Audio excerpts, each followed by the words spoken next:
a todos a la Casa de Dios.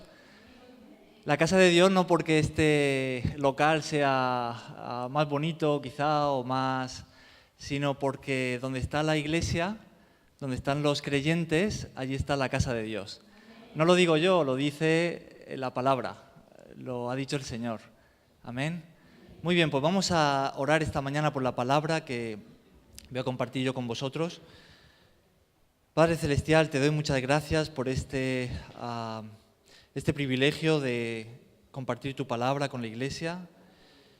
Y yo te pido ahora que tú la bendigas y que tú puedas usarme a mí como una herramienta tuya, que hoy no la iglesia no me escucha a mí, sino que más allá de mí puedan escucharte a ti. Te pido que tú abras tu palabra para nosotros.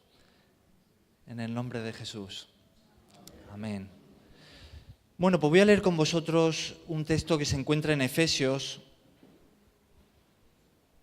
capítulo 2, si me queréis acompañar.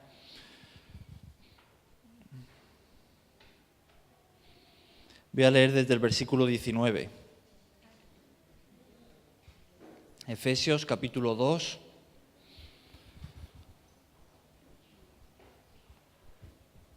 Desde el versículo 19.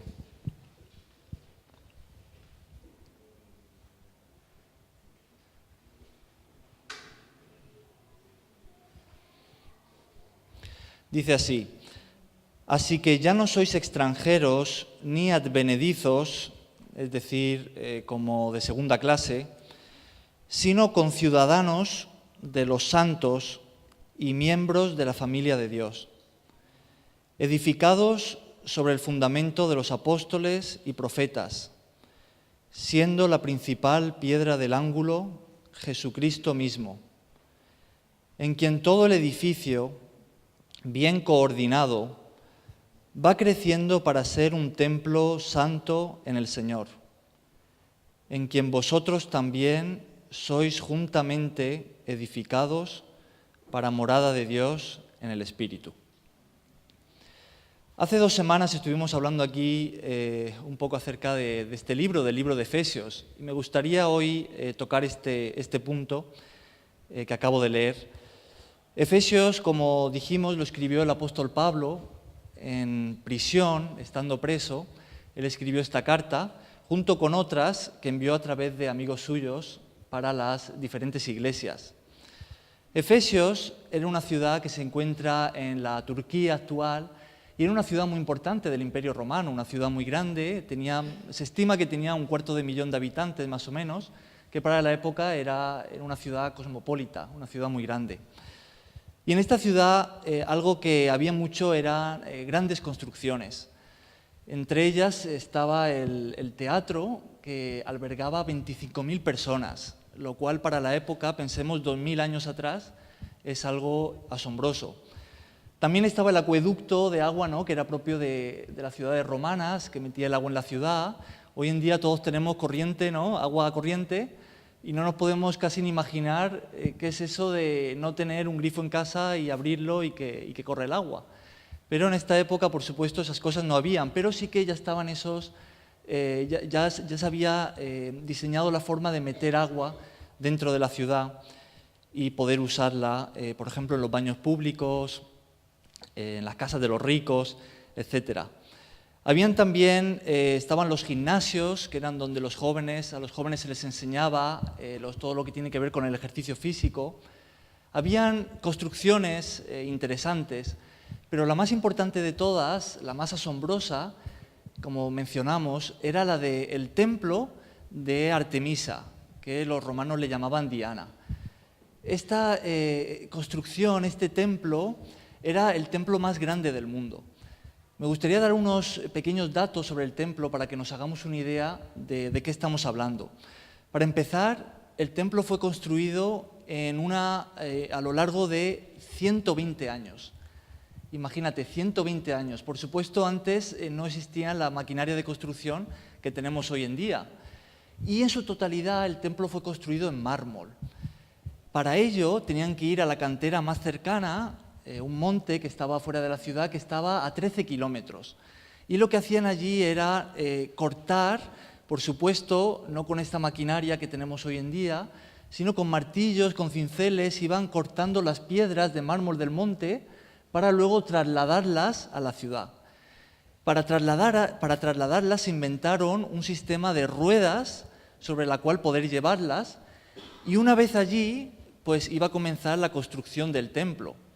Es muy curioso cuando lo investigamos un poco, que vemos que el lugar que escogieron para hacerlo era un lugar pantanoso.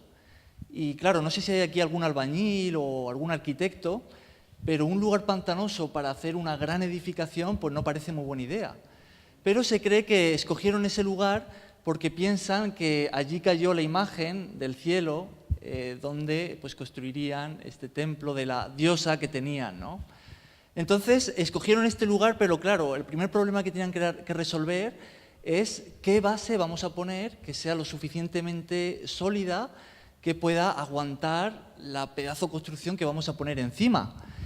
Y entonces, pues tuvieron allí que emplear ciertos materiales para de ese pantano hacer una base sólida.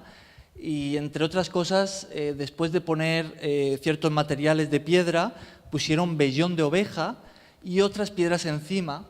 Y para que nos hagamos una idea de las dimensiones que tenía ese templo, la base, solamente la base en sí, ya era algo inmenso. Yo estuve buscando los datos. ¿A quién de aquí le gusta el fútbol? ¿El fútbol?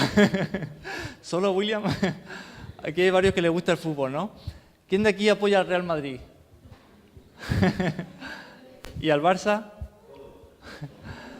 ¿Quién sabe cuánto mide el campo de fútbol del Real Madrid o del Barça, que miden lo mismo? ¿Alguien conoce las dimensiones? Quizá no los números, pero de verlo por la tele uno se hace una idea de lo inmenso que es ese campo de fútbol. Yo me acuerdo que estuve una vez, hace muchos años, en Barcelona, pero no en el Camp Nou, estuve en el Montjuïc, no para ver un partido, pero entré para ver el estadio. Y es algo inmenso, ¿no? Cuando uno está allí, ya desde la tele se ve grande, estando allí, pues más todavía, ¿no? Las dimensiones del Santiago Bernabéu, del campo de juego, no del estadio, sino del campo de juego, o del campo de juego del Camp Nou también, son de 68 metros por 105, ¿vale? Esas son las dimensiones que tiene el campo de juego. La base de este templo tenía de ancho 70 metros, o sea, 2 metros más de ancho, y de largo 130 metros, es decir, 25 metros más de largo. Eso era solamente la base de este templo que construyeron en Éfeso.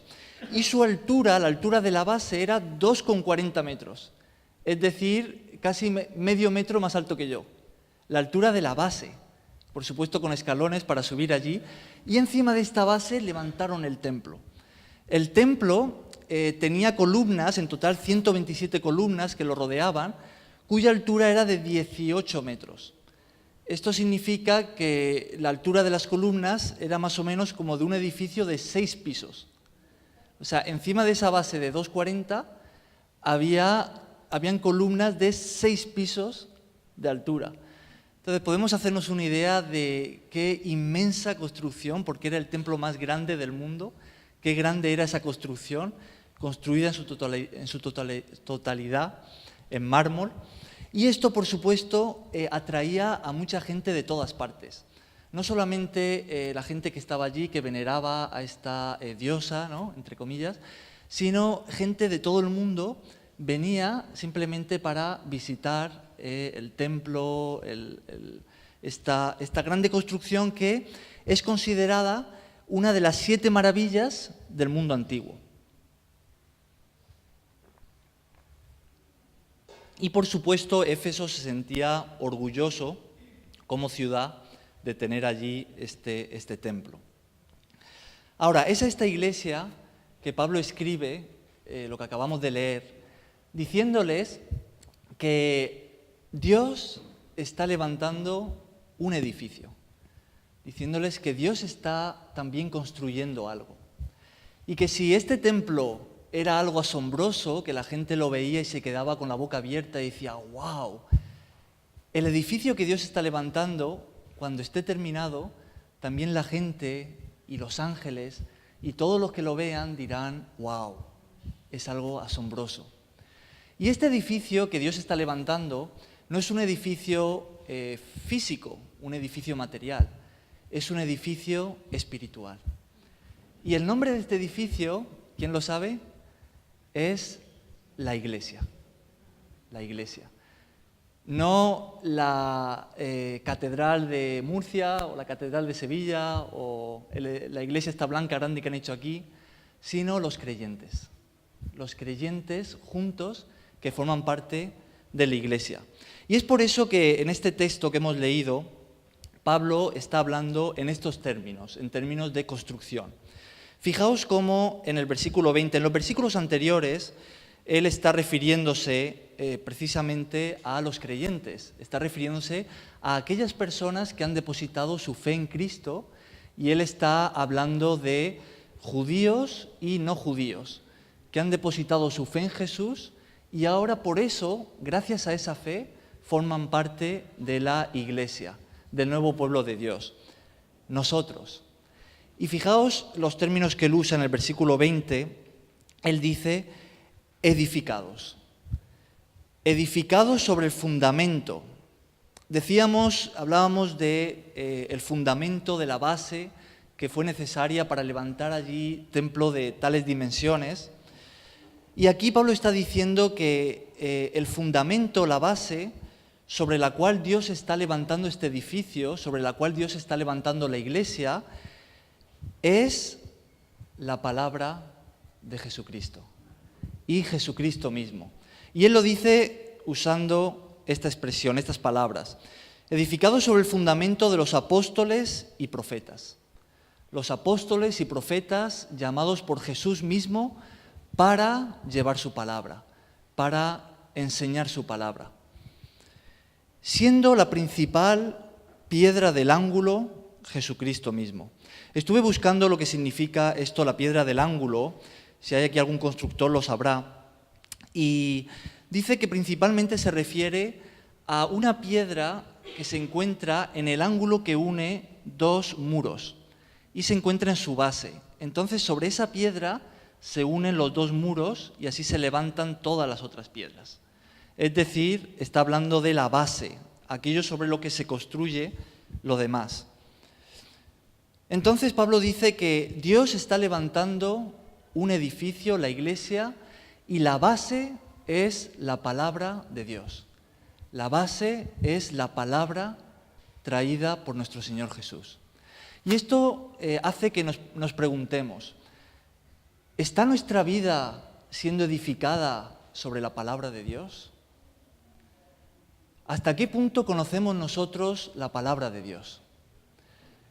No sé si vosotros escuchaste, seguramente sí, hablar de este famoso evangelista Billy Graham, que murió a sus 99 años de edad. Creo que fue este año o el año anterior, o hace 2 años. Bueno, el año anterior, ¿no? Y a mí me gustó mucho un vídeo suyo que yo vi cuando él cumplía esta edad, 99 años, en el que él da unas palabras, a esa edad, pues un hombre muy, muy lúcido, que tenía la mente bien puesta, y él da unas palabras dirigidas hacia la Iglesia. No sé si lo has visto, está ahí en YouTube, es un vídeo corto. Y él da 3 consejos a la Iglesia.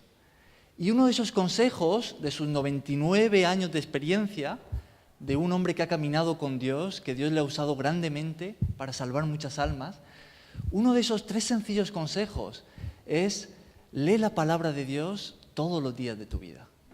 Lee la palabra de Dios. Y fue David Wilkerson el que dijo que su ministerio, no sé si conoces a David Wilkerson, un hombre también muy usado por Dios, que también falleció hace unos años.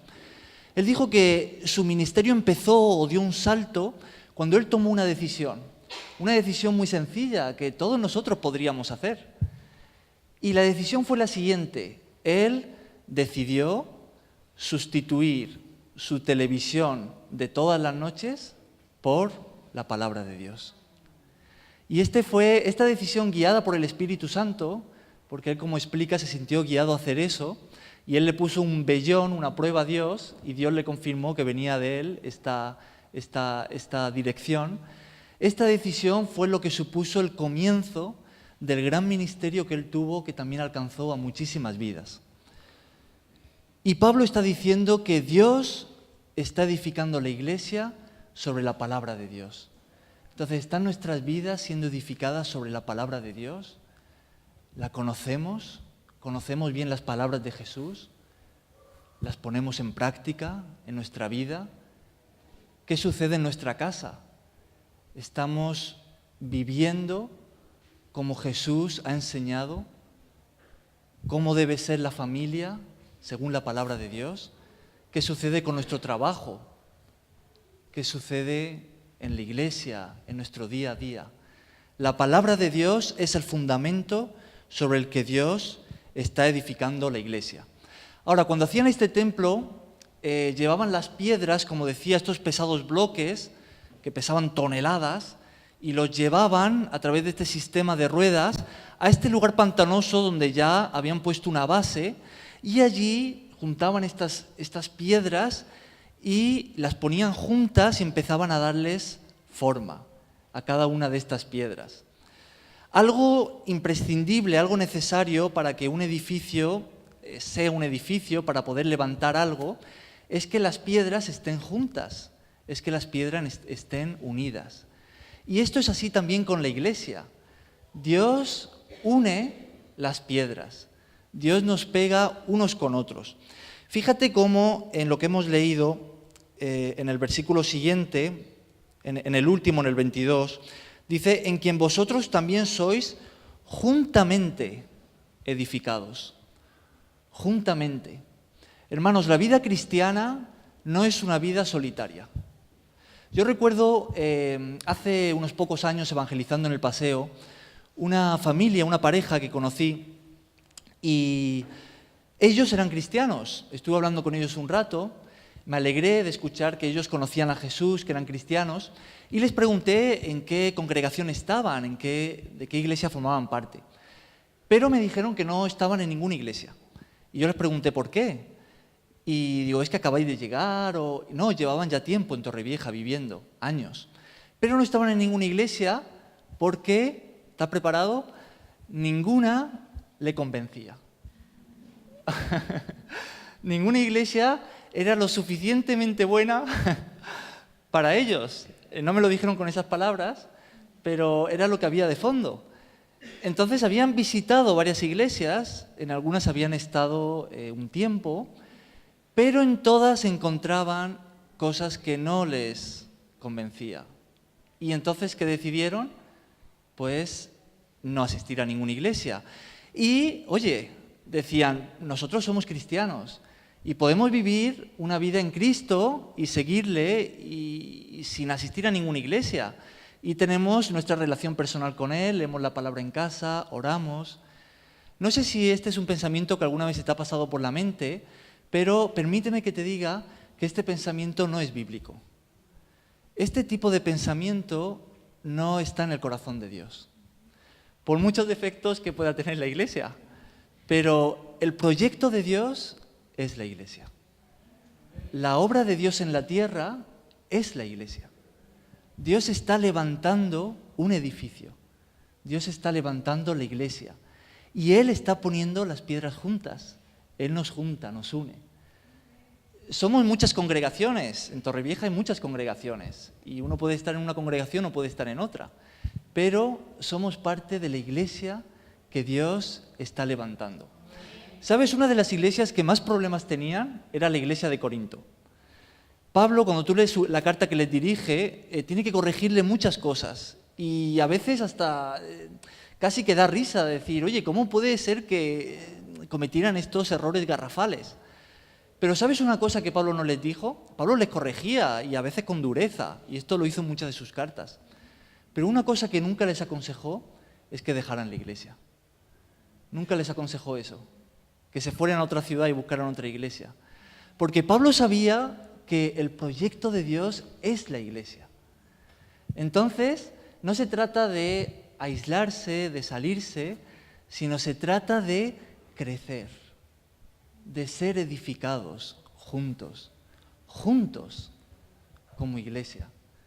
Y la vida cristiana es una vida comunitaria.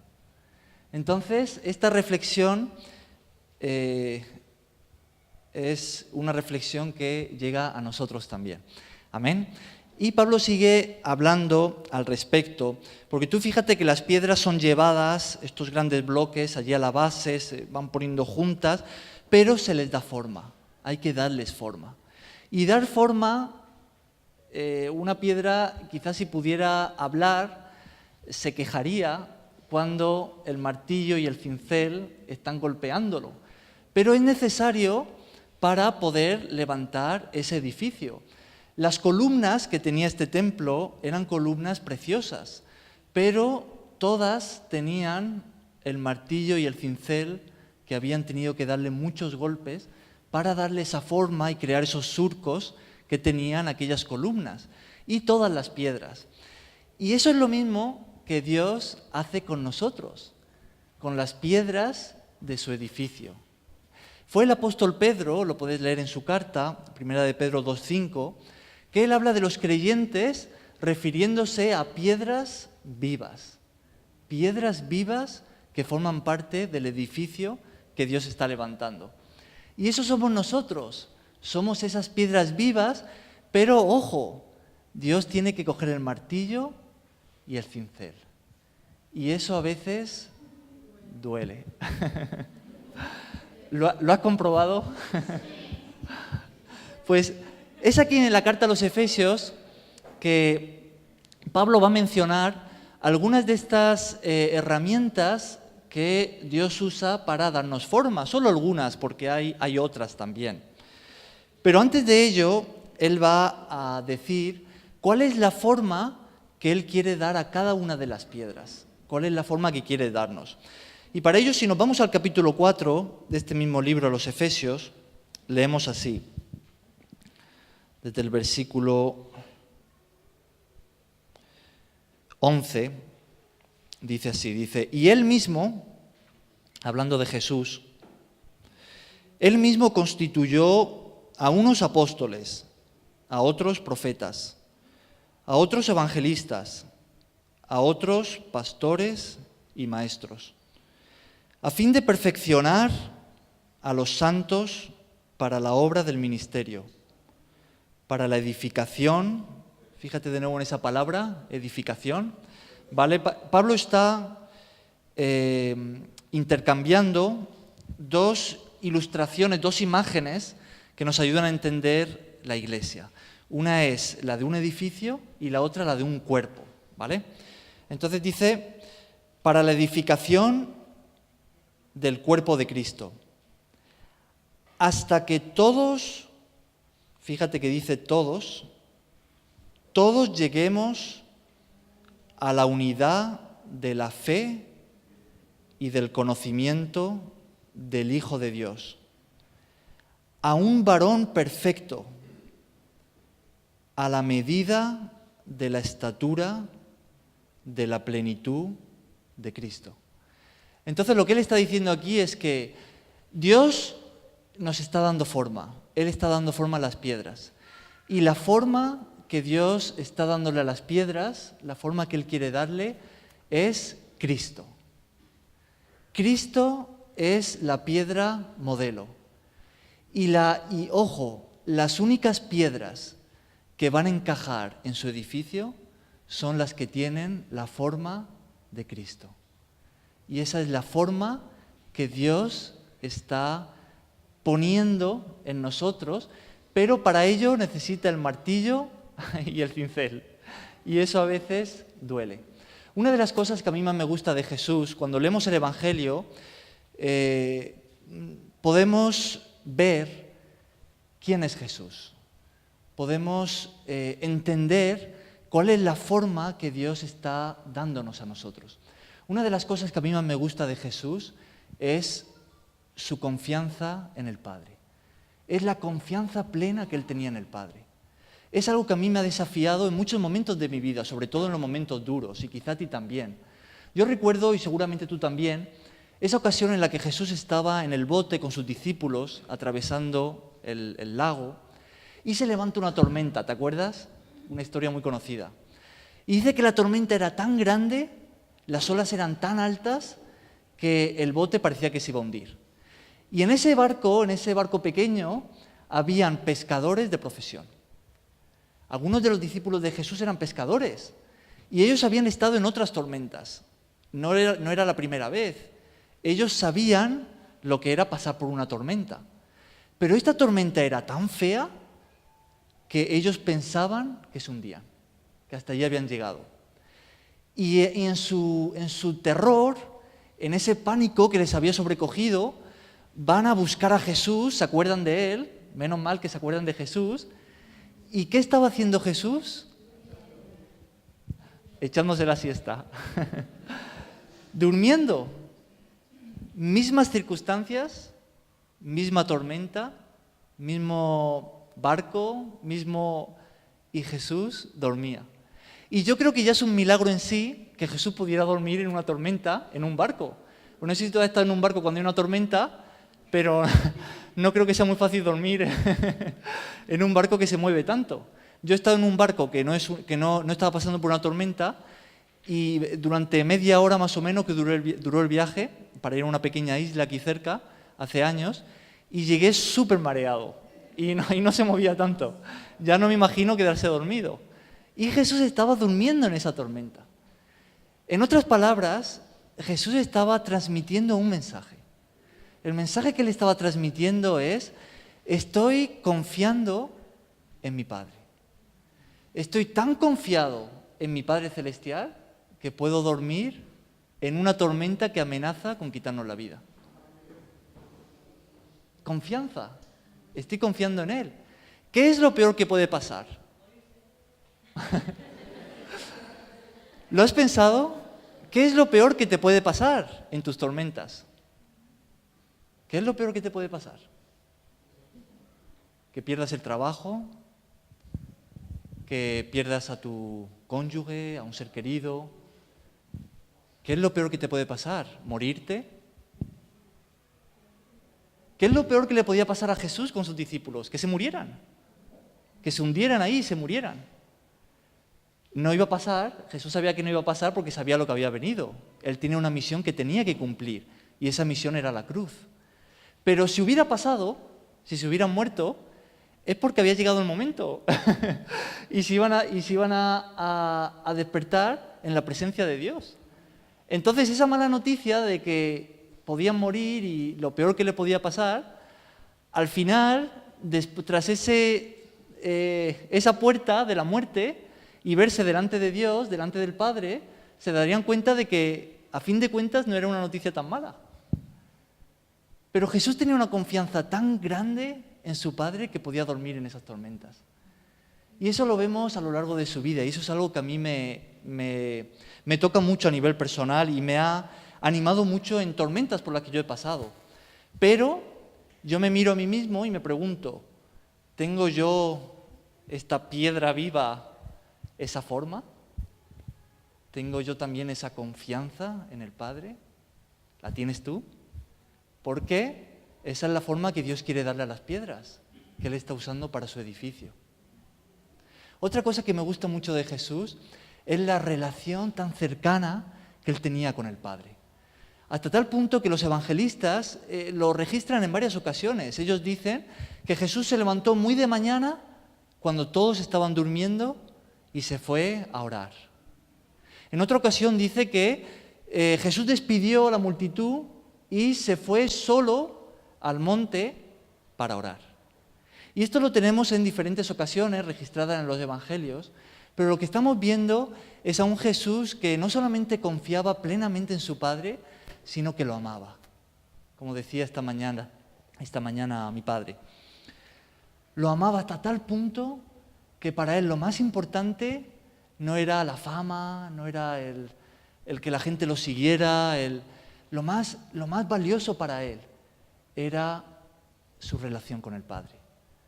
Era esos momentos a solas con Él, donde Él podía escuchar la voz de Dios, donde podía conocerle. Y es allí donde Él recibía también lo que luego iba a dar. Pero ¿es esa la forma que nosotros tenemos, forma parte de quiénes somos nosotros, porque esa es la forma que Dios quiere dar a sus piedras, a las que Él usa, para su edificio. Podemos hablar de muchas cosas de Jesús, podemos hablar de su dependencia del Espíritu Santo, de su obediencia. ¿Qué tal si hablamos del carácter de Jesús?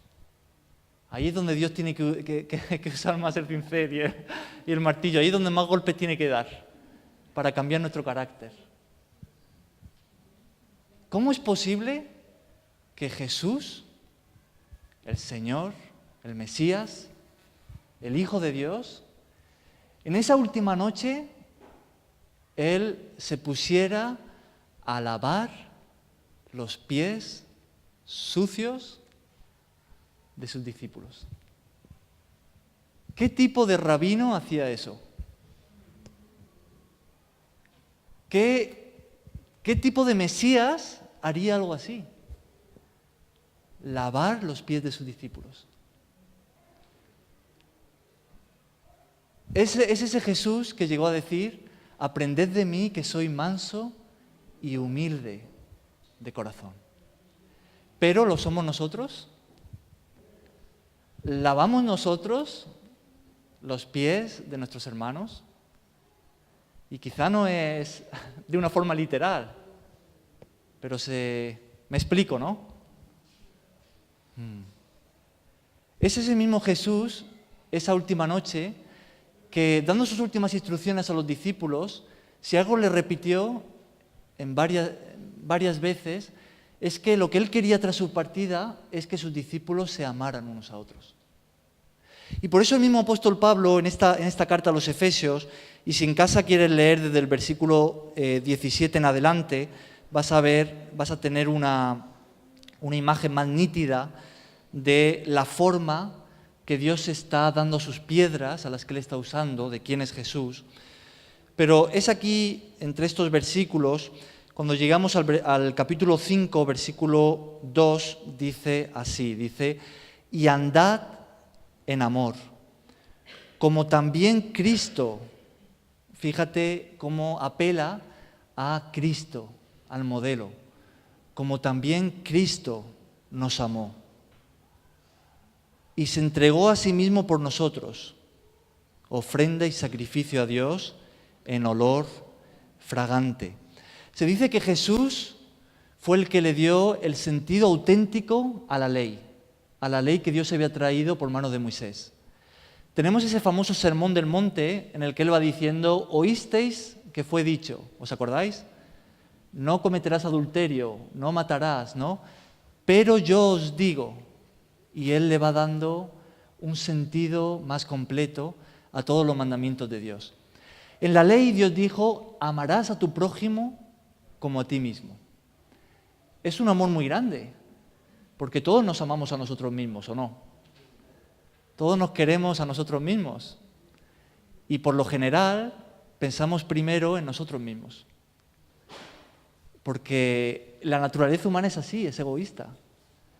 Entonces nos ponemos primero nosotros, porque nos queremos mucho. Y aquí Dios está diciendo: ama a tu prójimo como a ti mismo. Tanto como a ti mismo. Es un amor muy grande. Pero Jesús dijo: esto os mando, que os améis unos a otros, ya no solo como a ti mismo. Dice que os améis unos a otros como yo os he amado. Que es un amor mayor. Es el amor que entregó la vida. Y todo esto nos va dando una imagen cada vez más clara, más nítida, de la forma que Dios quiere que nosotros tengamos. Una imagen de quién es Jesús y cómo quiere Dios que seamos nosotros. Pero para eso Dios tiene que sacar el martillo y el cincel. Y gracias a Dios por eso, que no nos deja igual.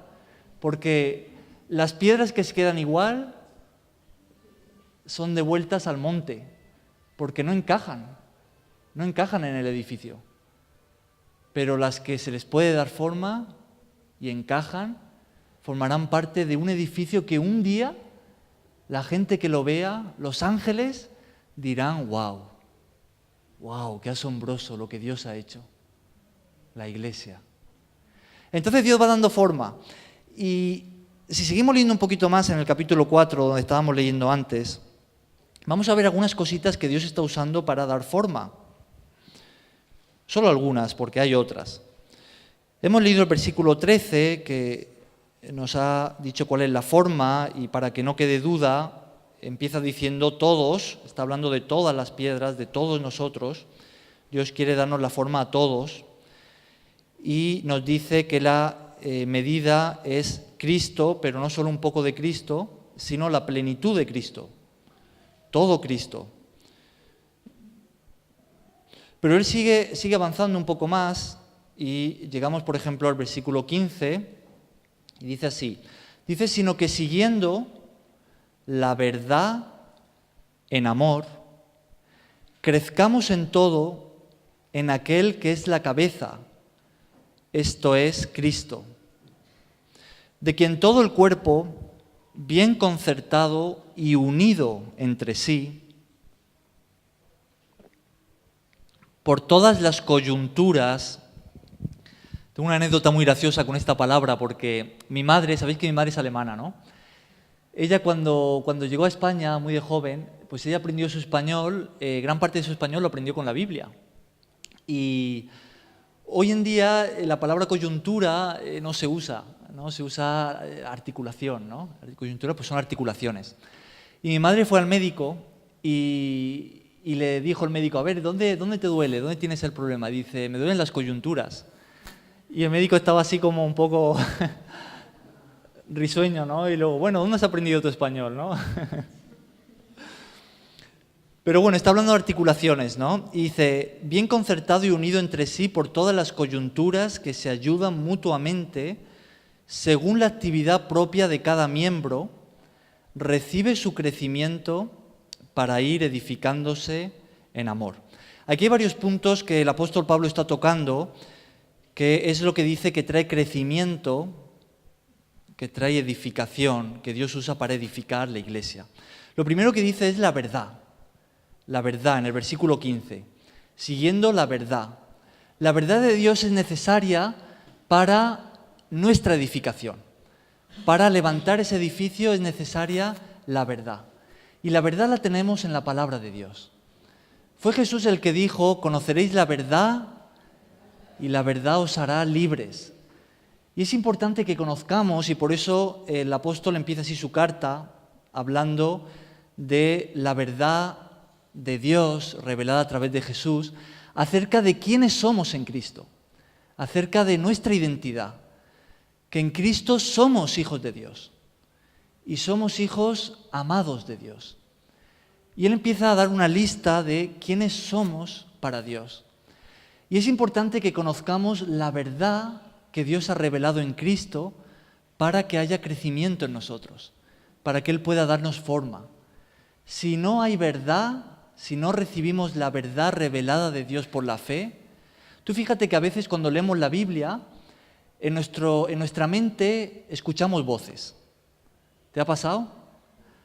Estás leyendo un versículo que habla de, por ejemplo, de que somos hijos amados de Dios en Cristo, y quizá lo que te viene a la mente es, sí, pero fíjate lo que tú hiciste el año pasado. ¿Te habrá Dios perdonado aún por eso? Y sientes esa culpabilidad. O podemos estar leyendo acerca de el amor de Dios por los perdidos y el mandamiento de Dios de ir a predicar el Evangelio a todo el mundo, y quizá en tu mente aparece esa voz que dice, bueno, eso para los que tienen el don de evangelizar, pero yo es que no sé cómo evangelizar, y yo eso no es para mí, yo tengo otro don, ¿no? Lo que va a traer crecimiento es que aceptemos para nosotros la verdad de Dios, que la aceptemos, que la recibamos, más aún que nuestros propios pensamientos, más aún que nuestro razonamiento, que seamos capaces de sustituir nuestro razonamiento humano por la verdad revelada de Dios. Si hacemos eso, eso va a darnos forma, como piedras que Dios usa para levantar su edificio. eso va a traer edificación para nosotros. Pero no solamente habla de la verdad, habla también del amor, siguiendo la verdad en amor. Mira, si tú quieres ayudar a alguien a crecer, dile la verdad, pero dísela en amor. Está aquel que dice, yo tengo que decir lo que siento, o yo tengo que decir lo que está bien, lo correcto. Le duela a quien le duela, yo tengo que decirlo, porque no me lo puedo aguantar. Bueno, ¿pero lo haces en amor?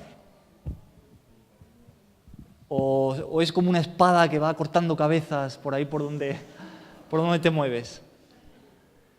Si dices solamente la verdad, sobre todo cuando hablamos de corrección, pero sin amor, eso no va a traer crecimiento, eso no va a edificar. Es posible que eso destruya, es posible. Tiene que ser la verdad en amor.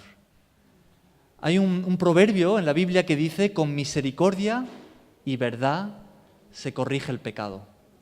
Con verdad, pero también con misericordia, con amor. Pero Pablo sigue avanzando y dice, crezcamos en todo en aquel que es la cabeza, esto es Cristo.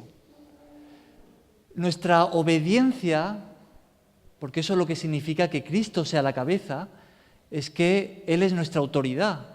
Y si Él es nuestra autoridad, nosotros le obedecemos. Nuestra obediencia a Cristo trae crecimiento. Nuestra obediencia a las palabras de Jesús, a Cristo, nos da forma. Dios usa eso para darnos forma, para que encajemos en el edificio. Pero Él sigue avanzando y dice, de quien todo el cuerpo, bien concertado y unido entre sí, por todas las coyunturas que se ayudan mutuamente según la actividad propia de cada miembro, recibe su crecimiento para ir edificándose en amor. Entonces, Dios usa también como herramienta para dar forma a las piedras, Dios usa otras piedras. No solo coge el martillo y el cincel, usa otras piedras. Entonces, Dios usa a mis hermanos para darme forma a mí y Dios me da a mí el privilegio de usarme para darle forma a mis hermanos. Pero esa es una también de las razones por las que Dios nos pone juntos. Es porque Él nos da forma, hace su obra en nosotros, usando a nuestros hermanos, usando otras piedras. Y por eso se repite aquí tanto esta palabra, bien concertado, unido entre sí. Fíjate cómo está resaltando la unidad, el estar juntos. Pero fíjate también cómo está hablando de miembros del cuerpo, está hablando de coyunturas, de articulaciones. Dice que se ayudan mutuamente según la actividad propia de cada miembro. Según la actividad propia de cada miembro. Entonces la pregunta que deberíamos hacernos es, ¿qué implicados estamos nosotros en la obra de Dios? ¿Qué implicados estamos? ¿Estamos desempeñando la función que Dios espera que cada miembro, que cada uno de nosotros desempeñemos como parte de la Iglesia, de la obra de Dios? Porque estábamos hablando antes de los cristianos que son solitarios, ¿no? Que no quieren formar parte de ninguna iglesia y quieren vivir su cristianismo en solitario, como llanero solitario, y que esto no es algo bíblico. Pero un hermano, podemos también venir los domingos, podemos formar parte de la iglesia y decir, no, sí, yo entiendo que la obra de Dios es la iglesia y que Dios me ha puesto aquí y yo voy a formar parte, pero aún así podemos seguir teniendo la misma actitud y ser cristianos solitarios. Viniendo todos los domingos, quizá también los martes a la oración, quizá algunas otras reuniones, podemos seguir siendo cristianos solitarios. Y ojo, un cristiano solitario es una piedra que no deja que su constructor la pegue, ¿vale? Vamos a decir la una con cemento, trayéndolo a nuestros tiempos, ¿no? Con otras piedras. Le echa el cemento y resbala. ¿Te ha pasado alguna vez?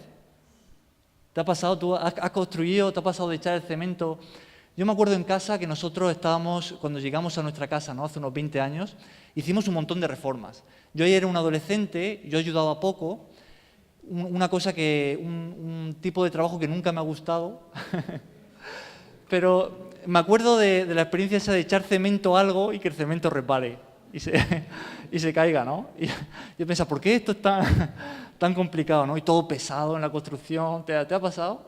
Todo.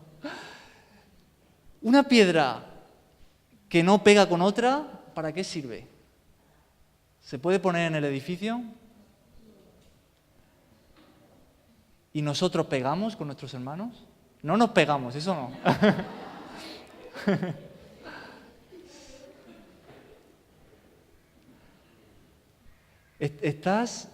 ¿Estamos desempeñando la función que Dios quiere de cada uno de nosotros? ¿O solo lo está haciendo el pastor? Y lo de la alabanza. Nosotros, quizá te ha pasado a ti también, quizá alguna vez hemos criticado a los cristianos domingueros, a los que calientan sillas y nada más. ¿Conoces esas expresiones? Pero cuidado que no nos pase a nosotros. Porque aquí dice que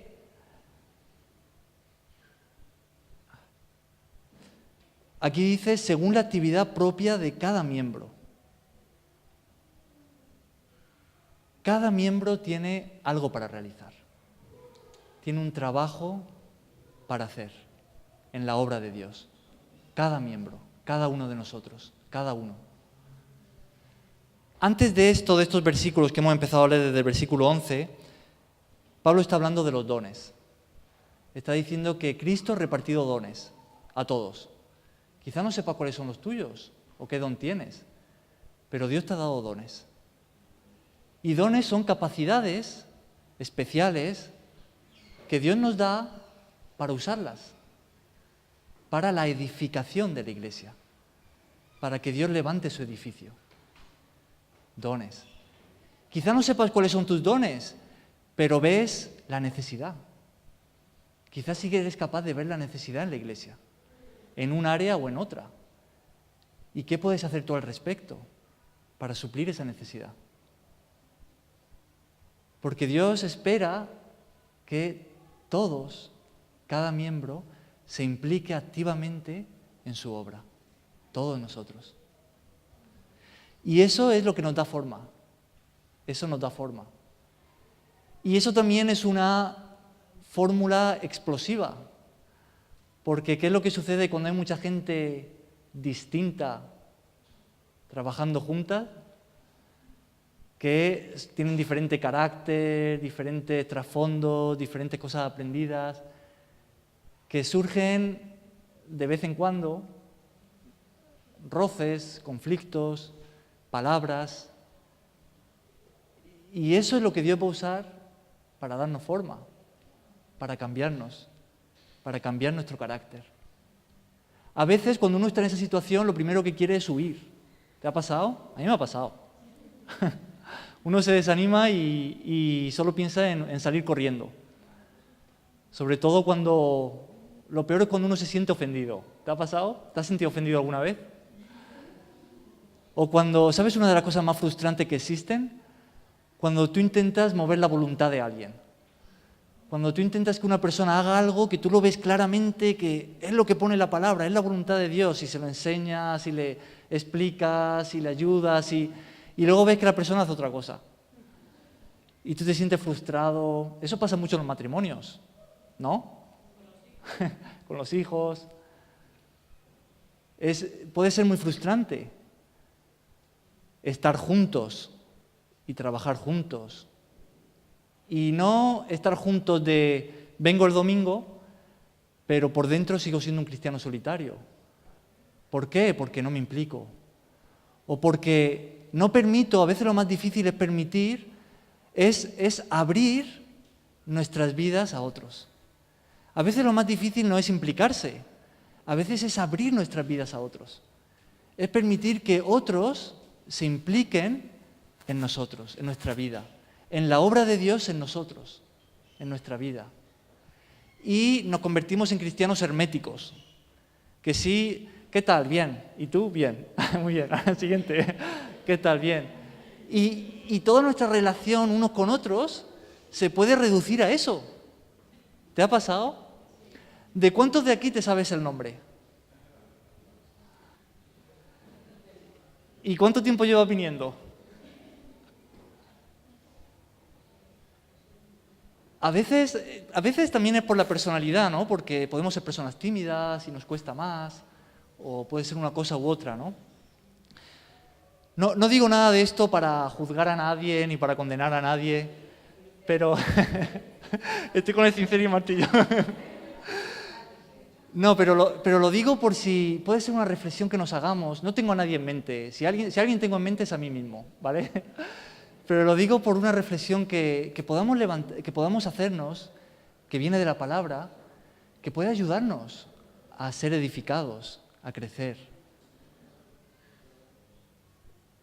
Porque podemos llegar a convertirnos en esos cristianos herméticos, que no dejamos que nadie se meta en mi vida para nada. Aquí Pablo ha estado hablando de apóstoles, profetas, evangelistas, en el versículo 11, ¿te acuerdas? Pastores y maestros. Está hablando de liderazgo en la iglesia. Y está diciendo que el Señor ha delegado autoridad, ha levantado líderes, si queremos decirlo así, para la edificación de su obra, de la iglesia. Pero nosotros estamos abriendo nuestras vidas a ese liderazgo. Estamos permitiendo que nos enseñen, que nos corrijan, que cuenten con nosotros para... Pero no solamente está hablando de un liderazgo, de una autoridad delegada. Cuando hemos seguido avanzando en el versículo 16, hemos visto que está hablando de todos, de toda la iglesia.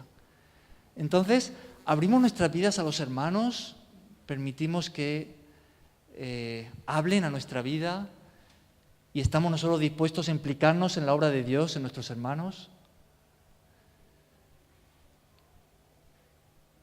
Una reflexión importante, ¿no? Pero Dios está levantando su iglesia y Él lo va a seguir haciendo. Y Él ha prometido que el que ha empezado la buena obra la va a terminar.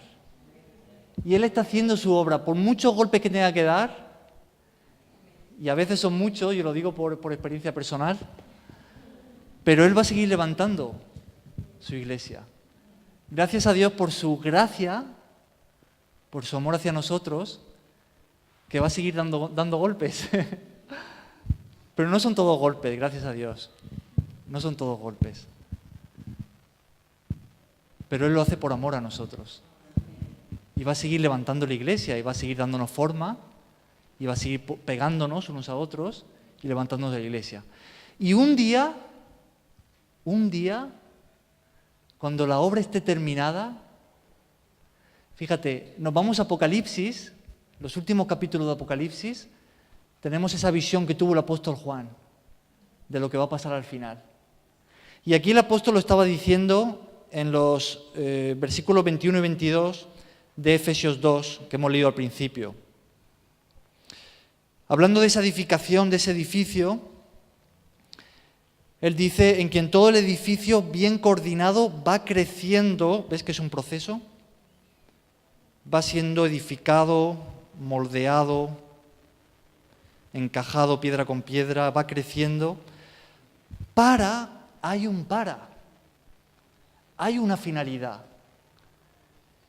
Dios está edificándonos, poniendo piedra con piedra, para ser un templo santo en el Señor, en quien vosotros también sois juntamente edificados para morada de Dios en el Espíritu.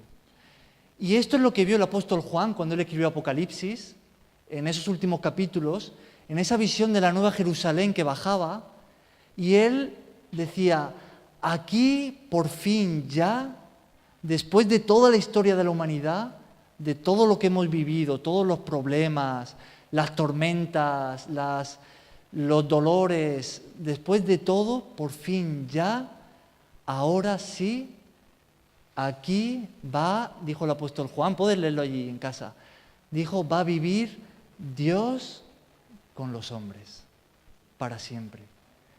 Y dijo, y en esa ciudad que Dios está construyendo, donde Dios va a vivir con los creyentes, con la iglesia, dice, él dijo estas palabras, no vi templo, no vi templo.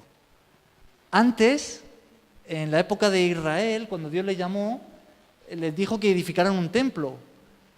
Y dice que allí, dice el apóstol Juan, yo no vi templo, porque Dios mismo estará morando con los hombres, con la iglesia. Nosotros seremos su templo. Seremos el edificio que Él habrá levantado. Las piedras tendrán la forma de Cristo. Y nosotros seremos ese edificio. Y viviremos con Dios. Y veremos a Dios cara a cara en Cristo, por la gracia de Cristo, por su sacrificio por nosotros. No por nuestra justicia propia, si no estaríamos perdidos, por la gracia de Cristo. Pero mientras tanto, dejemos que Dios nos dé forma. Estemos dispuestos a hacer esas herramientas que Dios quiere usar para dar forma a otras piedras también. Con la verdad, pero también en amor. Estemos dispuestos a servir, a usar nuestro tiempo para implicarnos en la obra de Dios, para servir. Amemos a la iglesia como Dios la ama. Amén, hermanos. ¿Podemos recibir esta palabra? Amén. ¿Oramos?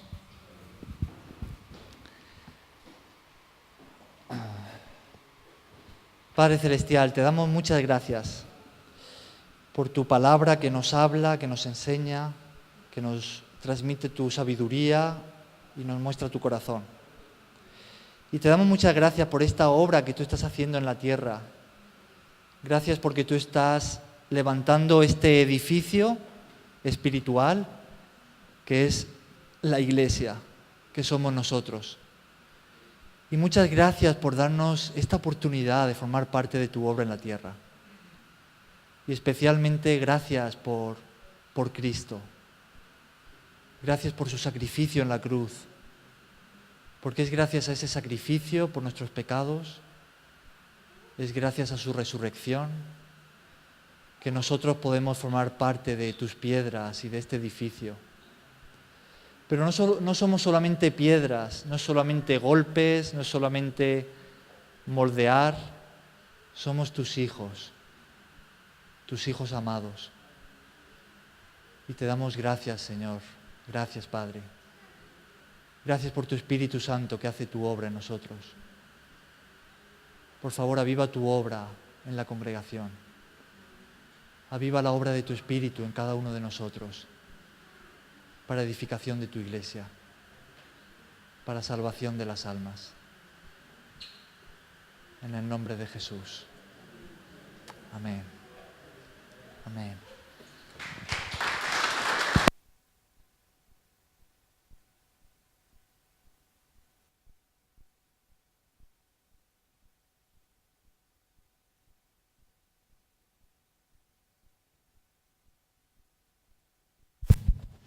Amén, amén. Cuando empezábamos el año, dejadme despedir la reunión con una reflexión. Cuando comenzábamos este año, teníamos el propósito de que íbamos a tener un año fructífero, de que queremos llevar más fruto para Dios. Y el Señor nos estaba mostrando algunos caminos que tenemos que recorrer. Uno de ellos es la evangelización. Queremos ser una iglesia misionera. Eso significa que estamos enviando misioneros. Ahora, no necesariamente tiene que ser a 10.000 kilómetros o más allá. Puede ser a 10 kilómetros. ¿Amén? La cuestión es que estemos dispuestos a ir más allá de nuestro pequeño círculo. Lo estamos haciendo.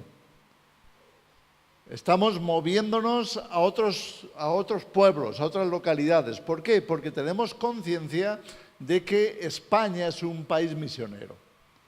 Significa esto que hay muchos pueblos todavía, algunos grandes, otros menos grandes, pero hay todavía muchas localidades donde no hay iglesia cristiana evangélica. Hay iglesias tradicionales, y no tengo que mencionarlas, pero son iglesias que están muy reducidas a ritos, pero no se predica el evangelio vivo, no se predica la palabra de Dios como nosotros la estamos predicando. Y por tanto no hay muchos nacidos de nuevo, no hay mucha gente que ame a Dios con todo su corazón y que le hayan entregado su vida. Esa es nuestra meta, queremos ver mucha más gente entregando su vida a Cristo. ¿Lo quieres tú? Entonces Dios te necesita. Necesitamos gente que nos diga, contad conmigo para ir a otro pueblo a evangelizar. Estoy dispuesto, quiero sacar tiempo, quiero formar parte de un equipo, aunque sea pequeño, que vaya a otra localidad y predicar el evangelio. Porque cerca de aquí hay otros pueblos que no tienen iglesia. ¿Estamos dispuestos a ir? Escucha, no tienes que no pedimos ningún título de seminario teológico ni nada parecido. ¿Por qué?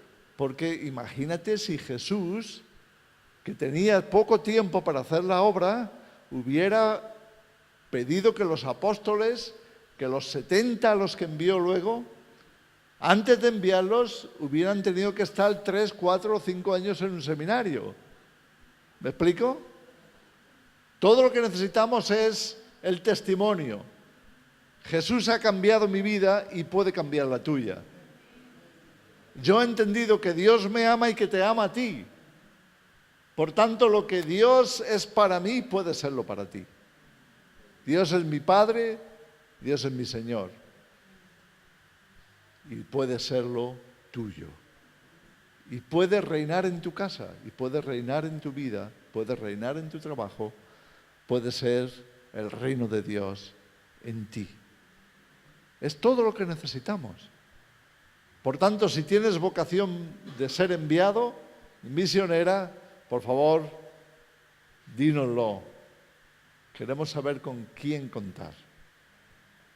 Si no tienes mi número de teléfono, por favor, apúntatelo.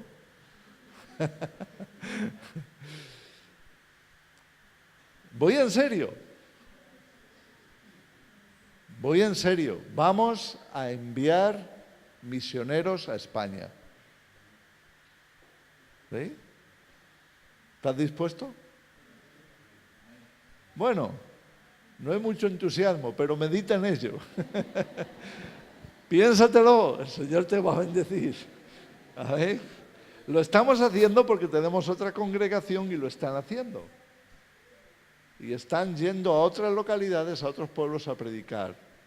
Y Dios lo está bendiciendo. Así que vayamos y hagámoslo.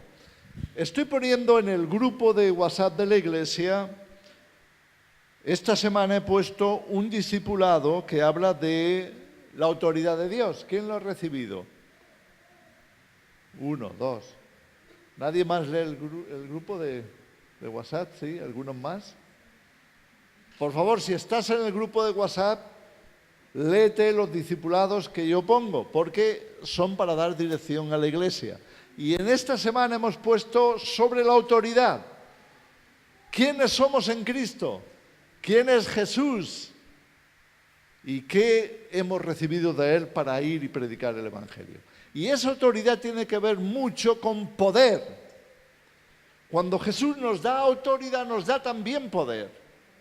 Poder para predicar el Evangelio, poder para sanar a los enfermos, poder para resucitar a los muertos. Y necesitamos entender eso.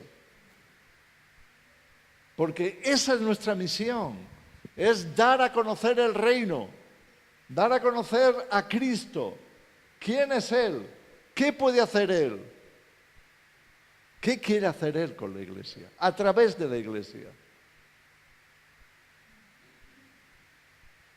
Si no lo hacemos, no estaremos dando a conocer el reino en su plenitud. Hay personas que están enfermas entre nosotros. Hay personas que están sufriendo en sus carnes el aguijón del dolor y del sufrimiento, y Dios quiere sanar. Dios quiere recuperar a esas personas para un mejor servicio para su causa. Cuando estamos sufriendo de enfermedad y de aflicción, cuando estamos con dolores, es muy difícil servir al reino de Dios. Es como si el enemigo hubiera luchado con todo su arsenal para impedir que haya más obreros al servicio de Dios. Pero ¿qué dijo Jesús? La mies es mucha, el trabajo es mucho, pero lo que falta son obreros. Así que Satanás ataca por ahí para impedir que haya personas que digan, Señor, cuenta conmigo. Ahora, cuando hay una persona determinada a servir a Dios con todo, está en una posición para recibir del poder de Dios. Y Dios lo quiere hacer. Dios ya nos lo demostró, lo tenemos en los evangelios muy claramente, que cuando Jesús estuvo predicando el evangelio y envió a los discípulos, les dio poder, les dio autoridad. ¿Para qué? Para arrebatarle al enemigo a aquellos obreros que podrían estar sirviendo la causa del reino y no lo pueden hacer. Es una guerra. Y Dios nos da poder y autoridad para ganarla. Para ganarla. Desgraciadamente, muchas veces en esos procesos perdemos la esperanza o perdemos el sentido. Nos desanimamos y comenzamos a pensar que ya Dios no nos va a poder usar, que estamos demasiado enfermos o estamos demasiado debilitados o estamos demasiado viejos. El enemigo siempre va a usar una excusa para quitarse obreros potenciales de en medio. Pero si tú tienes claro que tú quieres servir a Dios y hacer su voluntad, que tú quieres vivir aquí representando el reino de Dios, déjame decirte que Dios ya pagó para que tú seas libre de esa enfermedad. Si tu vida tiene sentido en Cristo, si tu vida está dispuesta a ser entregada en las manos de Dios y ser usada por Él, no hay nada, ni Satanás, que te pueda detener. Porque Jesús es mayor. Porque el poder de Dios es más grande. El problema es cuando hemos perdido el rumbo. Cuando ya no sabemos lo que queremos hacer aquí. Pero permíteme decirte algo. Una persona que tiene un sentido claro de lo que tiene que hacer aquí, no importa si se muere, es capaz de resucitar para cumplir su propósito. Y no estoy hablando en teoría, estoy hablando de casos reales, de personas que murieron, muertos.